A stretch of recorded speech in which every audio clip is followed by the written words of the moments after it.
All right. Moving on to this week, we play Arkansas. Of course, everybody will remember that Ole Miss threw 6 interceptions in that game, and they kind of didn't rely on the run early on and kind of forced the passing game.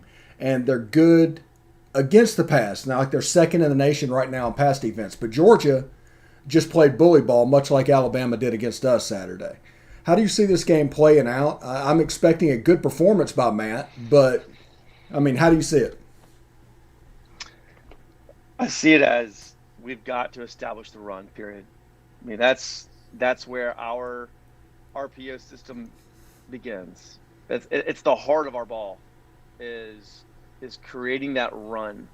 Um, if you don't have Drummond to be able to keep those backers out of the box because they're afraid of the quick RPO, it's going to be difficult. So um, after watching our offensive line get manhandled by Alabama, um, I'm concerned. So the old saying, what's the most dangerous animal in the forest? What's that? A wounded one, because you Yeah. don't know how they're going to react. Yeah. And so that's what And so you've got two wounded animals right now that Mm. are just like you know that are they realize that if who this is a huge game because you lose this game, and that's two SEC games in a row that you've lost. For us, it's even bigger because it's two West teams. But I think that um, if we can establish the run, that's what's going to determine how we are going to play the rest of the game. We will do great offensively if we can establish the run, and I don't know what Ely looks like. He didn't seem to play as much as I thought he was going to play against Alabama. I don't know if he's dinged up or if he's a little bit in the doghouse. I don't know, but a lot of it's gonna be dictated on how we establish our run. Yeah. And did you see much three deep, five across zone, little eight drop eight when you play? Not really. It was mostly your cover two, your cover three, your four, your you could play a reverse four where you would have two, two to the short side, uh, like cover three to the wide side. You get some of those, but you didn't have like a cloud defense so much. More like your constant prevent. So it's something that we haven't that I didn't see a whole bunch. Yeah, I imagine in this game, this is going to sound really weird, but I imagine that Kiffin is going to take some shots in this game because one of the weaknesses of this defense, believe it or not, is four verticals because we can outnumber the defensive backs. And if they're going to get into it, they're probably going to take two or three shots during this game. Well, and I think that's something that we really need to try to do more. Unfortunately, Sanders dropped a ball that would have been a touchdown to against Alabama. Um, I think that we haven't really taken a lot of deep shots. We haven't really pressed that. And it's because defenses are dropping so far. But that's what they're trying to do. They're trying to take away that deep ball, and that's why you have to be able to establish the run to keep those safety to try to bring those safeties down. And so if that's not going to be the case, if teams are going to give you a cloud coverage and play prevent, then you're going to have to run dig routes. You're going to have to run, which are run a post corner. Do things that are that attack the deep, but then attack the middle of the field. I think that's where where they're probably most vulnerable. If you're going to drop four and you've got a back that can flare out or something to kind of bring a backer, that's going to create your holes in the middle of the field. Yeah, I'm kind of looking forward with this defense, especially with as much trouble as we had last year, how it would actually look whenever we move forward with a year to prepare. Much like Nick Saban with a year to Yeah. prepare for offense, how that looked. I think this could look pretty different offensively. And like you said, though, it's a wounded animal on defense. we're a wounded animal. Who knows how Saturday is going to turn out? I just know that I'm glad we're home. Yeah, no, 100%. We definitely need to be home. And I do think this is a really good opportunity for Levy and his um, credibility, or not credibility, but his brand. Like you said, Saban had a year to adjust. Now, what's Levy going to do? He's had a year to adjust, and now you're going to see what they do. Are you going to come back and do the same thing and just say, hey, this is my playbook and we're going to beat you at it, or are we going to try to do some things differently? Again, I was really shocked about Alabama that we did not do anything differently. Um, I was really disappointed in that, and it shocked me. Um, and so I don't know what else different that they're going to do. Again, to me, 100% of it is going to be about establishing that line of scrimmage in that run. And Arkansas is big boys, and they're some big boys. And I don't think that's really what we want to do. Is say, listen, our our offense is going to be predicated on establishing that run because they're big boys up front. But it's something that the mindset this week is going to have to be, listen, you're going to have to establish that run. It's going to be all up front. If you can't establish that run, then they're going to come back. They're going to tee off on us. They're going to drop eight. They're going to get pressure. And if you can't make runs up the middle or create good runs, then it's going to be a long day, just like it was last year. Yeah, and I have a question. Whenever they drop back in their drop eight, and one of their rules, obviously, for the middle linebackers, when the quarterback breaks contain, the middle linebacker goes. He doesn't hesitate, worried about his zone. He just vacates his zone and chases the quarterback because the quarterback obviously has rules: don't throw back across the middle of the field. Right. But the voided zone that they're doing to get advantage is in the middle of the field.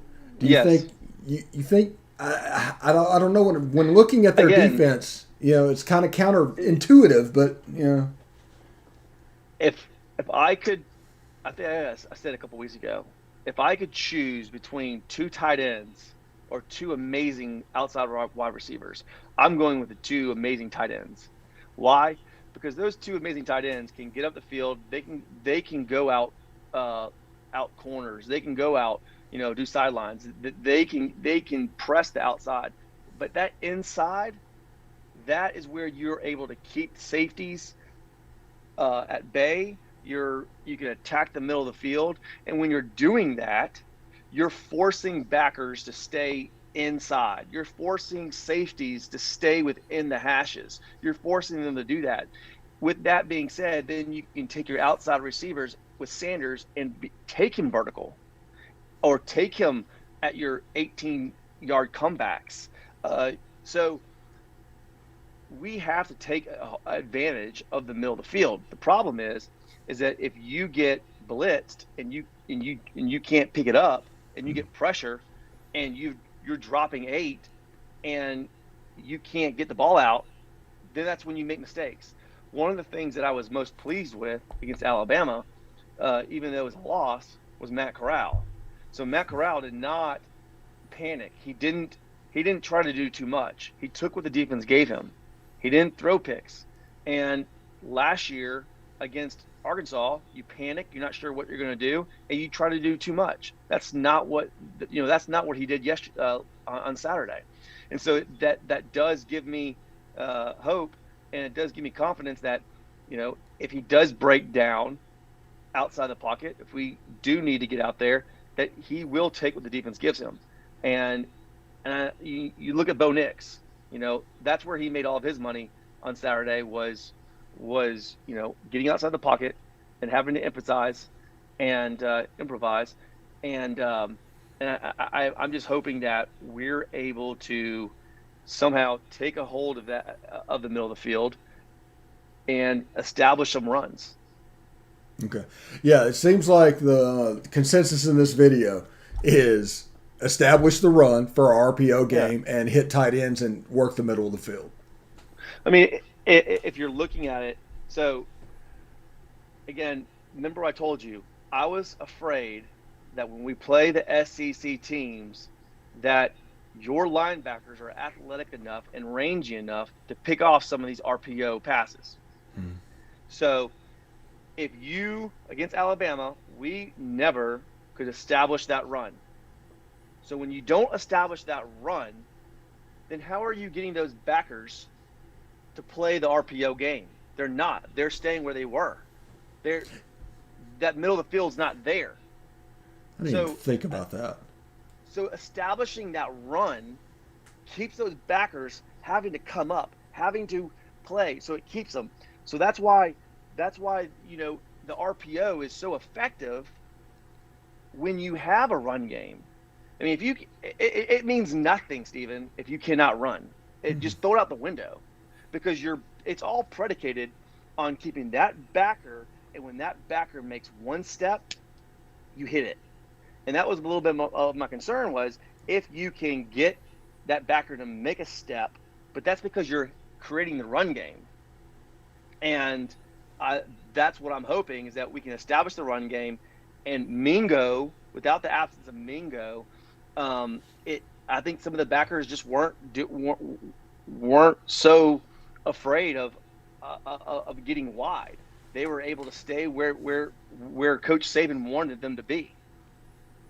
Yeah, and also I think we need to look and see if one of like Braylon Brown is see if he's injured or not because he might be a position if Jonathan Mingo's a long term guy. I mentioned Dontario Drummond earlier, but this is an option as well. Brandon Buckhalter's an option, but I think Jaden Jackson and Danis Jackson are going to get the first opportunity. And Jaden Jackson caught 4 balls. Danis Jackson had a great one by the goal line. You saw a little bit of flashing, but I'm a little bit concerned about having a burner and Braylon Sanders on one side and a burner on the other with like Danis Jackson or Jaden Jackson. I do think we need a little bit of a physical guy on the outside.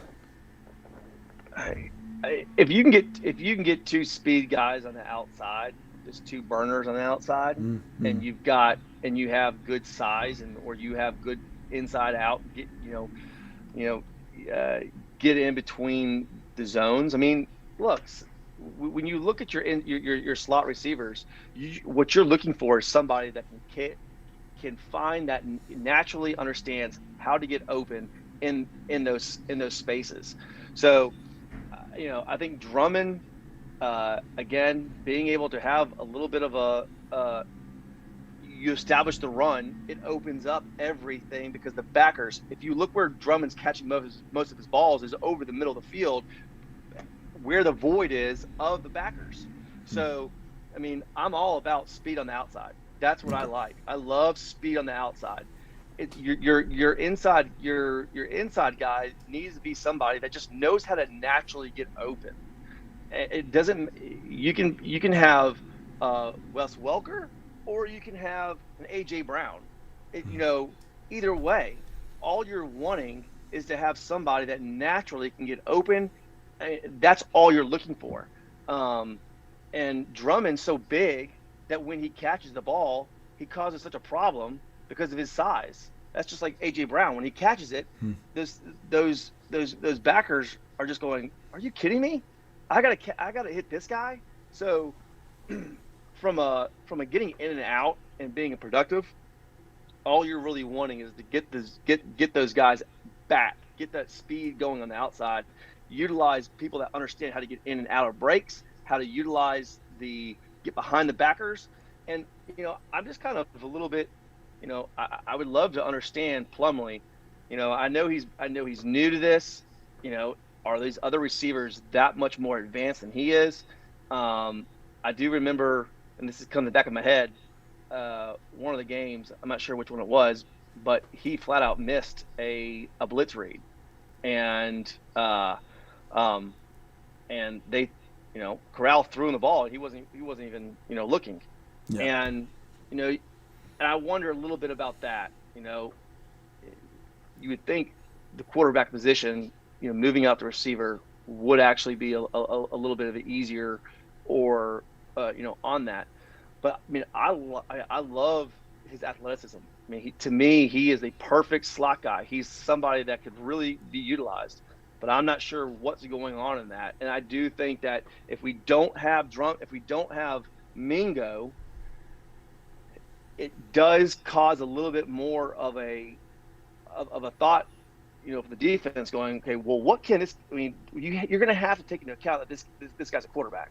What can he do? I don't know. To me, it's an opportunity that I don't know if we're not using. Would you would consider moving Drummond to essentially the tight end role full time, and Not tight end. then use one of the little guys, the slot guys on the other side? I would love. I mean, I would like to see Drummond. I mean, is Drummond playing more outside or inside? Inside. He plays in the slot, Yeah, but he also plays exactly. tight end. Yeah. Right. So I would like to see. No, I think Drummond.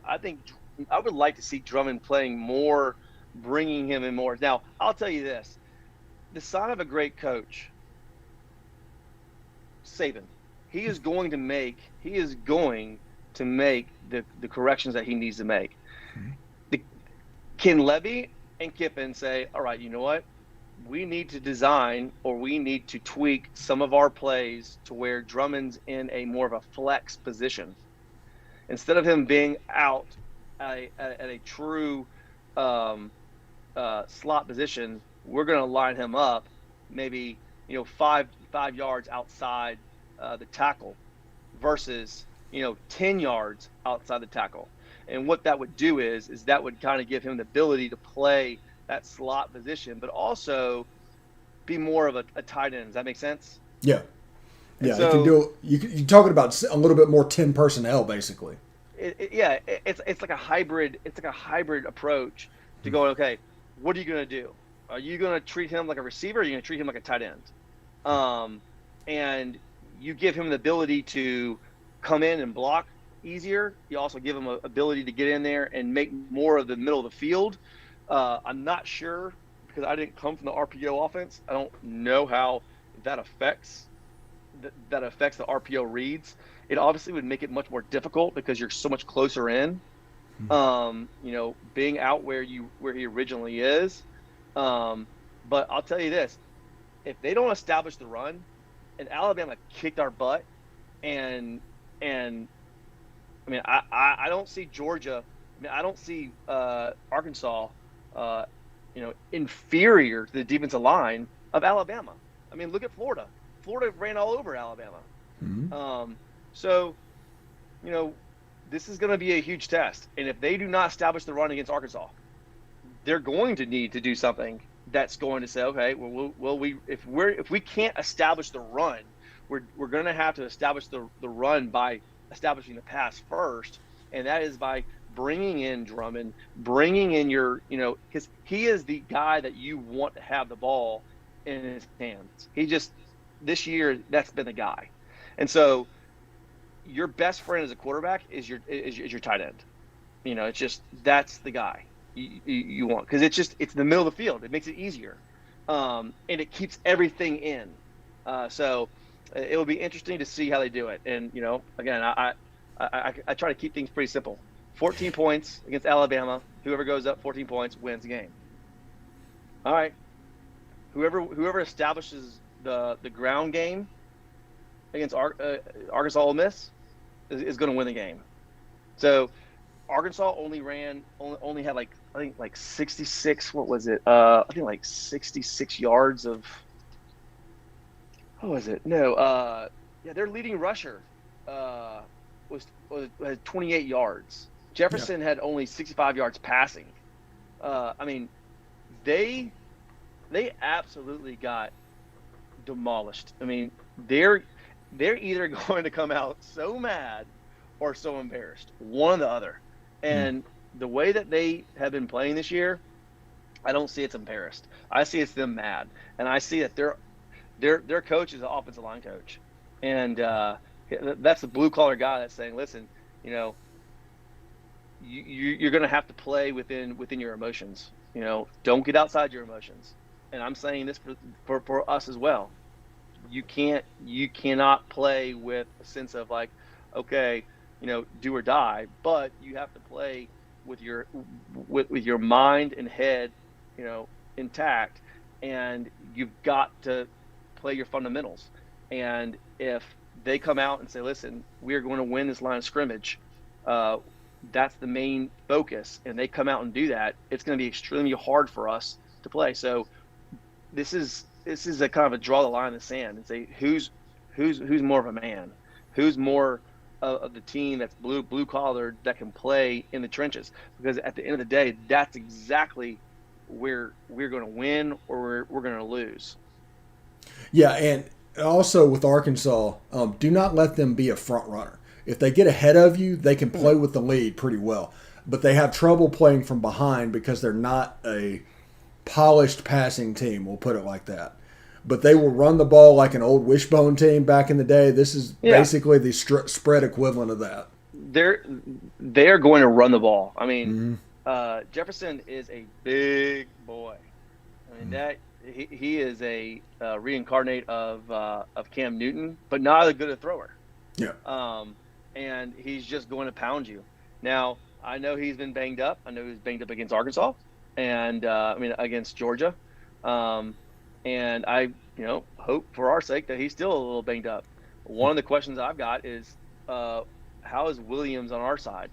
Uh, I know I think he hurt his knee a little bit. Did he come back? Is he what's he like for Saturday? You have any idea?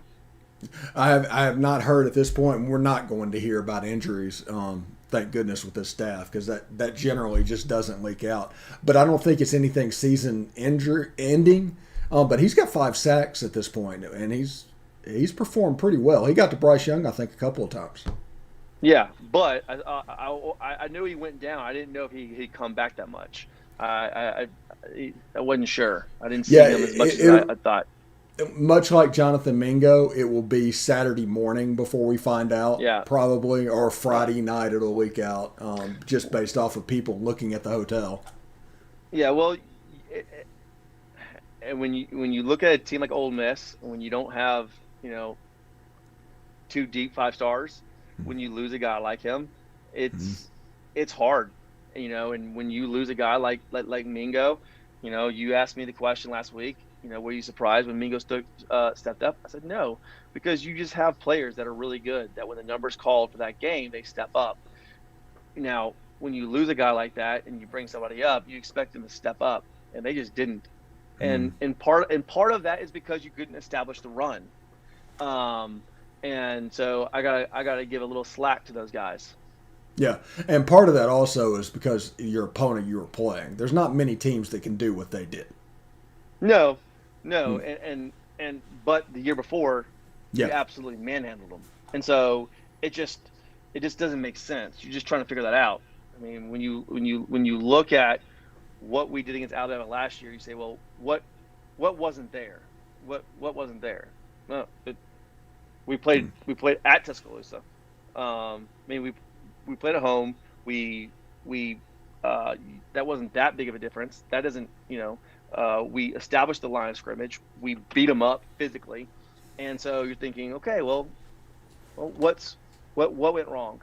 And so against Arkansas, I hope they show up. I hope our mm. offensive line says, you know what, this is a wake up call. We got embarrassed this year, and if you, if if you said, hey Bill, would you rather beat Alabama and lose 3 or 4 SEC games moving forward, or lose against Alabama, be embarrassed in the trenches, have that wake up call for your offensive line to say you're not as good as you thought you were, and you better get your act straight and go on and win out through the SEC run because you understand what it takes to be that blue collar team. Just because you're an RPO team doesn't mean you're not a blue collar team. Heck yeah. So I think this is a huge wake up call for our offensive line. A huge call for our team to understand that you're in the SEC and you better establish that run. Yes, that's Bill Flowers, everybody, talking ball. Thank you very much for joining us today. We'll do it again next week, post Arkansas and before Tennessee. Is that Tennessee game kind of a special game in your household? My dad said early on, I'm a fan of where my kids play, Okay. So, he always liked Tennessee, but he was never one of those guys that was just like, a fanatic fan. When I went, it was interesting when I was getting recruited. I got, at the time it was FSU, Oklahoma, Ole Miss, Auburn, and um, you know, I didn't grow up loving Tennessee, and so when they didn't offer me, it didn't break my heart, so uh, my dad he keeps up with Tennessee, he watches them, he pulls for them. But if it comes down between Ole Miss and Tennessee, and where I'm in the house, it's not one of those. Hey, Dad, you're not my friend today. We'll talk tomorrow. It's not like that. Yeah, okay. Ole Miss and Arkansas Saturday at 11 on ESPN. Thank you, Bill, for joining us. We'll catch up next week. Thanks, Steven. All right, bud. Hi, Toddy.